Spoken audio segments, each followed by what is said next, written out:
राधे राधे देवी और सज्जनों, आज के इस वीडियो में मैं राजा मिश्रा आपको बताने जा रहा हूं कन्या राशि फल जुलाई 2024 के बारे में।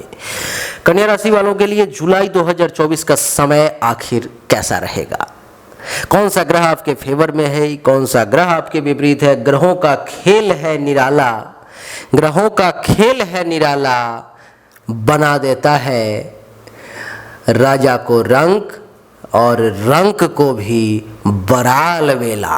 देवी और सज्जनों, कुछ भी कर सकता है ग्रह, ग्रह के अधीन सब कुछ है। देवाधीनम जगत सर्वम मंत्राधीनस्त देवता ते मंत्रा ब्राह्मणाधीना तस्मात् ब्राह्मण देवता। ये दुनिया देवताओं के अधीन है, देवता मंत्र के अधीन है, मंत्र ब्राह्मण के अधीन है, इसलिए ब्राह्मण देवता है। इसीलिए आप सब ब्राह्मणों के द्वारा कोई भी पूजा पाठ करवाते हैं। तो ये जो ग्रह है ये सभी देवता हैं और इसके अधीन ये दुनिया है, तो आप दुनिया से अलग थोड़ी हैं। तो देवी और सज्जनों, ग्रहों की क्या कैसी स्थिति है थोड़ा सा पहले उसको समझ लें, फिर वीडियो को चालू करेंगे। कुंडली के प्रथम भाव में केतु देवता विराजमान है, द्वितीय तीसरे चौथे पंचम में कोई नहीं है, छठे में शनि है, सप्तम में राहु है, अष्टम में मंगल है, नवम भाव में मंगल और गुरु है। यानी कि नवम भाव में मंगल 12 तारीख को प्रवेश करेंगे, गुरु पूरे महीने यहीं रहेंगे। शुक्र और सूर्य देवता कुंडली के 10वें भाव में है और सूर्य देवता 16 जुलाई को कुंडली के 11 भाव में आ जाएंगे और शुक्र देवता 7 जुलाई को कुंडली के 11 भाव में आ जाएंगे। बुध देवता 11 भाव में है और 19 जुलाई को आ जाएंगे कुंडली के 12 भाव में। इस प्रकार से ग्रहों की स्थिति है। काल सर्प दोष की भी स्थिति अभी कुंडली में दिखाई दे रही है, लेकिन इन सब का क्या प्रभाव होगा, आइए इस पर चर्चा आरंभ करते हैं। तो हेलो नमस्कार आदाब सलाम सत श्री अकाल, केम छो कस्य काय केरो हाले के ना छे, यहाँ सब कैसन वाणी, हाउ आर यू, कैसे हैं आप लोग।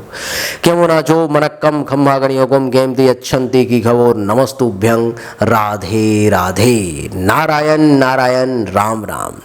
आप सब बाद में भूल जाएंगे, इसलिए आप सबसे आग्रह है कि इस वीडियो को अभी ही लाइक कर दें और कमेंट में वीडियो चलती रहेगी, आप राधे राधे जरूर लिख दें। आइए चर्चा सूर्य से ही आरंभ करेंगे। देवी और सज्जनों, सूर्यदेव आपके कुंडली के 10वें भाव में विराजमान है और 10वें भाव में यहाँ पर में 16 जुलाई से पहले तक कुंडली के 10वें भाव में इसी जगह पर में सूर्य देवता विराजमान रहेंगे। कुंडली के 10वें भाव में सूर्य देवता के विराजमान होने के कारण सबसे पहले ये आपको प्रतापी, व्यवहार कुशल बनाने का प्रयास करेंगे। इस समय में आपके प्रताप में भी वृद्धि होगी और आप एक व्यवहार कुशल व्यक्ति के तौर पर में जाने जाएंगे। बड़े बड़े लोगों से, राजा राजा समान लोगों से, कन्या राशि वाले लोगों को 16 जुलाई से पहले खूब मान सम्मान मिलेगा। हर जगह प्रतिष्ठा की प्राप्ति होगी और आपकी जानकारी के लिए बता दूं कि राजा मंत्री सब आपको मान सम्मान देंगे। बड़ी उदार प्रकृति के व्यक्ति के तौर पे जाने जाएंगे, ऐश्वर्य संपन्न कहलाएंगे और लोकमान्य भी कहलाएंगे, अर्थात समाज भी आपको प्रतिष्ठा प्रदान करेगी। 16 जुलाई से ये चले आएंगे कुंडली के 11 भाव में कर्क राशि में, और कर्क राशि में जब 16 जुलाई से आ जाएंगे 11 भाव में, तो सबसे बड़ी बात ये होगी कि आपके पास में अपार दौलत आना शुरू हो जाएगा। पैसा बहुत तेजी से, बहुत बड़ी मात्रा में आपके पास में आने लगेंगे। शरीर में ताकत की कमी नहीं रहेगी। कहते हैं कि जवानी अपने आप में एक अनर्थ करने के लिए पर्याप्त है, लेकिन उस समय में अगर शरीर में बल भी आ जाए तो क्या होगा। अगर शरीर में बल भी आ जाए और ऊपर से धन भी आ जाए तो क्या होगा। अगर शरीर में बल भी आ जाए, धन भी आ जाए और रोकने वाला भी कोई ना हो तो क्या होगा। ये सब अनर्थकारी है। ये सब जब मिलते हैं तो वो व्यक्ति अनर्थ कर देता है। तो आपको अपने बल और धन दोनों पर में काबू करके रखना पड़ेगा, नहीं तो परेशानी आपके सामने में विशेष तौर पर में आ जाएगी। इस समय में आप सुखी कहलाएंगे, स्वाभिमानी कहलाएंगे। ध्यान बस ये रखना है कि 16 जुलाई के बाद से स्वाभिमान आपका अभिमान में ना बदल जाए, नहीं तो आपके लिए नुकसानदेह हो जाएगा। बहुत कम शब्दों का प्रयोग करेंगे, कम बोलेंगे, तपस्वी जैसा समय व्यतीत कर सकते हैं। योगाभ्यास वगैरह करने का अवसर आपको प्राप्त होगा। एक सदाचारी व्यक्ति के तौर पर में इस समय में जाने जाएंगे। संतान का सुख भी मिलेगा, लेकिन पेट से संबंधित कुछ परेशानी ये सूर्यदेव 16 जुलाई के बाद आपको देने का प्रयास कर सकते हैं। सूर्य के बाद मंगल की बात करेंगे। मंगल देवता मेष राशि में कुंडली के अष्टम भाव में विराजमान है देवी और सज्जनों। कब तक? तो 12 जुलाई से पहले। 12 जुलाई से पहले मंगल का अष्टम भाव में बैठना ये दर्शाता है कि हेल्थ वाइज इशू 12 जुलाई से पहले मंगल लेकर के आ रहा है, यानी कि आपको व्याधिग्रस्त बनाने का प्रयास करेगा। आप किसी गलत संगत में पड़ करके नशा पान के चक्कर में भी पड़ सकते हैं, इसलिए सावधान रहें। आपके मन को अपने कंट्रोल में रखेंगे, सब ठीक रहेगा देवी और सज्जनों। इतना ही नहीं, आपको इस समय मदपान वगैरह से बचना चाहिए। शब्दों का चुनाव बहुत सोच समझ करके करना चाहिए। आप थोड़े से उन्मत्त, थोड़े से अहंकारी हो सकते हैं, इसलिए सावधान। आंख से संबंधित समस्या है तो थोड़ा सा सावधान रहें।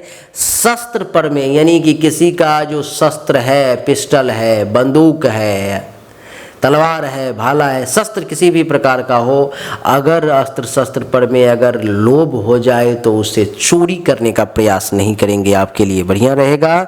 आपकी जानकारी के लिए बता दूं मैं कि इस समय में आप थोड़े से संकोची हो सकते हैं। रक्त विकार से संबंधित परेशानी परेशान कर सकती है। धन को लेकर के थोड़े से संकोच आप ज़्यादा कर सकते हैं और धन को लेकर के चिंता भी ज़्यादा कर सकते हैं।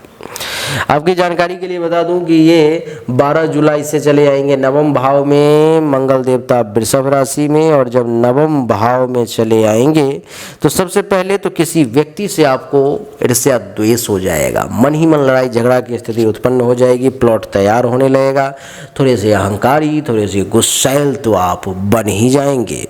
ये मंगल देवता आप में लीडरशिप क्वालिटी को डेवलप करेंगे, आपको आपके अधिकार को दिलाएंगे, लेकिन किसी से ईर्ष्या आपके मन में हो सकती है। लाभ थोड़ा सा कम मिलेगा।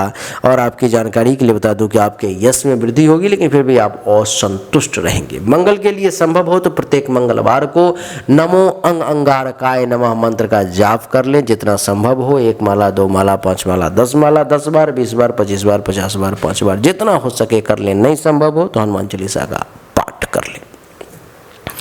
मंगल के बाद बुध की बात करेंगे देवी और सज्जनों। बुध देवता आपके कुंडली के एकादश भाव में है, जो कि 19 जुलाई से पहले तक ये एकादश भाव में ही रहेंगे। और एकादश भाव में बैठने का अर्थ ये हो गया कि आपके जीवन पर में आने वाले हर संकट से दो हाथ करने के लिए आपसे पहले ये तैयार है। यानी कि आपका जो जीवन है वो बड़ा, मतलब अगर आपके जीवन पर में संकट भी आता है, मृत्यु अथवा मृत्युल्य कष्ट भी आती है, तो ये बुध आपको बचाने का प्रयास करेंगे। आपकी जानकारी के लिए मैं एक विशेष बात बताऊं। विशेष बात ये है देवी और सज्जनों के इस समय में आप योग के तरफ जाएंगे, सदाचारी बनेंगे, भाग्य का खूब साथ मिलेगा, बड़े बड़े लोगों से मान सम्मान मिलेगा। और आपको मैं ये भी बता दूं कि माता पिता का आशीर्वाद भी आपको प्राप्त होगा। और एकादश भाव में बैठने के कारण आप धनवान, प्रसिद्ध, विद्वान, गायन प्रिय भी कहलाएंगे। एक अच्छे, ईमानदार, सुंदर, पुत्रवान व्यक्ति भी कहलाएंगे। आपका विचार भी बढ़िया होगा और दुश्मन भी आपके सामने टिक नहीं पाएगा। 19 जुलाई से जब ये बुध देवता कुंडली के द्वादश भाव में आ जाएंगे तो क्या होगा? तब भी आपके अंदर विद्युता तो रहेगी, लेकिन आलस्य हो जाएगा। एक आया पॉजिटिव, दूसरा नेगेटिव आ गया। विद्युता तो आई, लेकिन आलस्य बढ़ गया। आज जो करना है, अभी जो करना है, उसको कल परसों पर में टालते चले जाएंगे। देवी और सज्जनों, इतना ही नहीं, इस समय में शब्दों का कम प्रयोग करेंगे, शास्त्र का ज्ञान ज़्यादा प्राप्त करेंगे, लेखन बहुत अच्छा कर सकते हैं, वेद वेदांत का बहुत बढ़िया अध्ययन कर सकते हैं, एक सुंदर व्यक्ति के तौर पे जाने जाएंगे, वकील, धर्मात्मा भी आप कहलाएंगे। यानी कि बुद्ध का प्रभाव थोड़ा सा विपरीत 19 जुलाई के बाद, बाकी बहुत ज़्यादा टेंशन की बात नहीं है। बात करेंगे देवगुरु बृहस्पति की। देवगुरु बृहस्पति कुंडली के नवम भाव में है। कुंडली के नवम भाव में देवगुरु बृहस्पति के बैठने के कारण क्या होगा कि आपके तपस्या में वृद्धि होगी। आप एक तपस्वी व्यक्ति के तौर पे जाने जाएंगे। आपके यश में वृद्धि होगी तो आप एक यशस्वी व्यक्ति के तौर पे जाने जाएंगे। एक बहुत अच्छे भक्त कहलाएंगे, योगी कहलाएंगे, वेद वेदांत को जानने वाले कहला सकते हैं। भाग्य में वृद्धि होगी तो भाग्यवान कहलाएंगे, विद्वान भी आप कहलाएंगे। बड़े बड़े लोग आपकी महिमा को गाएंगे, पराक्रमी भी कहलाएंगे, और संतान का सुख भी मिलेगा, धर्म का भी आप पालन करेंगे। तो देवगुरु बृहस्पति का प्रभाव आपके लिए बहुत अच्छा दिया गया है।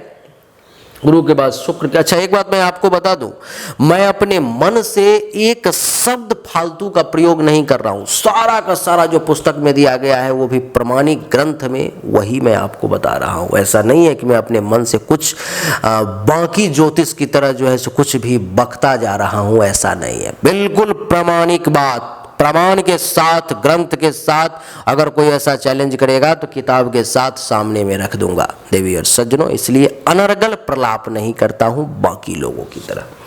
गुरु के बाद शुक्र की बात करेंगे। शुक्र जो है सो कुंडली के 10वें भाव में है 7 जुलाई से पहले, और 7 जुलाई से पहले शुक्र के 10वें भाव में बैठने के कारण क्या होगा कि आपको भोग विलास का अवसर देंगे, ऐश्वर्यवान बनाने का प्रयास करेंगे। आपकी जानकारी के लिए बता दूं कि आप एक न्यायवान, ज्योतिषी, विजयी, लोभी, धार्मिक, गायन वादन प्रिय, भाग्यवान, गुणवान और दयालु भी कहलाएंगे। 7 जुलाई के बाद जब ये शुक्र देवता कुंडली के एकादश भाव में चले जाएंगे देवी और सज्जनों, तो महर्षि कहते हैं कि भोग विलास का अवसर मिलेगा आपको, वाहन का सुख मिलेगा, स्थिर लक्ष्मी की प्राप्ति होगी, ऐसी लक्ष्मी जो आपके पास टिकेगी, रहेगी 7 जुलाई के बाद। और लोकप्रिय, परोपकारी, धनवान, गुणज्ञ, कामी और पुत्रवान भी आप कहलाएंगे। बहुत अच्छा समय है। शुक्र के बाद शनि की बात करेंगे। शनि आपके कुंडली के 6ठे भाव में विराजमान है। अब 6ठे भाव में शनि के विराजमान होने के कारण शत्रुहंता योग बन गया। दुश्मन आपके सामने टिक नहीं पाएगा, दुश्मनों का नाश होगा, भोग विलास का अवसर मिलेगा, कवि वर्ग के लोगों में कवित्व का जो है सो गुण वृद्धि होगा, योग करने का आपको जो है सो समय प्राप्त होगा, कंठ से संबंधित किसी प्रकार की परेशानी आपके सामने में आ सकती है, श्वास का रोग कुछ परेशान कर सकता है। और आपको मैं बता दूं कि जाति विरोधी कुछ शब्द का आप प्रयोग कर सकते हैं, लेकिन बलवान रहेंगे, लेकिन आचार्यहीन आपको बनाने का शनि प्रयास करेगा। बात करेंगे राहु की, तो राहु कुंडली के 7वें भाव में देवी और सज्जनों विराजमान है। कुंडली के 7वें भाव में राहु के विराजमान होने के कारण जीवन साथी के ऊपर में संकट है, बिजनेस व्यापार में कुछ नुकसान हो सकता है, भ्रमणशील बने रहेंगे, घूमने टहलने का अच्छा अवसर मिलेगा, बात रोग जनक परेशानी आ सकती है, कुछ गलत कर्म भी आपसे हो सकता है, चतुर, लोभी और दुराचार की भी स्थिति आपके अंदर आ सकती है। केतु कुंडली के 1म भाव में है। केतु को कुंडली के 1म भाव में होने के कारण चंचलता ज़्यादा, दुराचारिता ज़्यादा, मूर्खता भी कुछ आ सकती है जो आपके लिए ठीक नहीं है, उस पर में कंट्रोल करने की आवश्यकता है, परिश्रम खूब करेंगे। तो राहु केतु संबंधित कुछ समस्या है तो उसके लिए शनिवार के दिन नमो रांग राहवे नमः, नमो केंकेतवे नमः मंत्र का जाप करेंगे, अथवा काले रंग की बनी हुई कोई भी वस्तु और धूम्र कलर का यानी कि व्हाइट और ब्लैक कलर का कोई भी वस्तु आप चाहें तो दान भी कर सकते हैं, आपके लिए अच्छा रहेगा। तो देवी और सज्जनों, कन्या राशि वालों के लिए जुलाई 2024 की यही थी कहानी, जो बड़ी संक्षिप्त में बिना 1 मिनट का समय बर्बाद किए हुए हमने आपको बताने का प्रयास किया है। ये वीडियो अगर मैं चाहता तो 1 घंटे का हो सकता था, लेकिन 12-13 मिनट में हमने इसे खत्म कर दिया है। उम्मीद करता हूँ कि आपको पसंद आया होगा। अगर आपने अब भी हमारे वीडियो को लाइक नहीं किया है तो बड़ी प्रार्थना है, लाइक कर दें वीडियो को, चैनल को सब्सक्राइब कर लें, इसके बेल आइकन के बटन को दबा दें, क्योंकि बहुत ही महत्वपूर्ण, बहुत ही बढ़िया, बहुत ही ज़्यादा रिसर्च किया हुआ वीडियो आपके सामने मैं लेकर के आता हूँ। अनर्गल प्रलाप नहीं करता, आपको खुश करने का अथवा दुख करने का कोई भी मैं प्रयास नहीं करता। जो सत्य है आपके सामने रख देता हूँ, जो सच्चे लोग हैं उसी को सुन करके प्रसन्न होते हैं, जो झूठे लोग हैं दुखी हो जाते हैं। चलिए, आप सभी का एक बार फिर से बहुत बहुत धन्यवाद। Thank you so much. जय हिंद, वंदे मातरम। बोलिए राधे।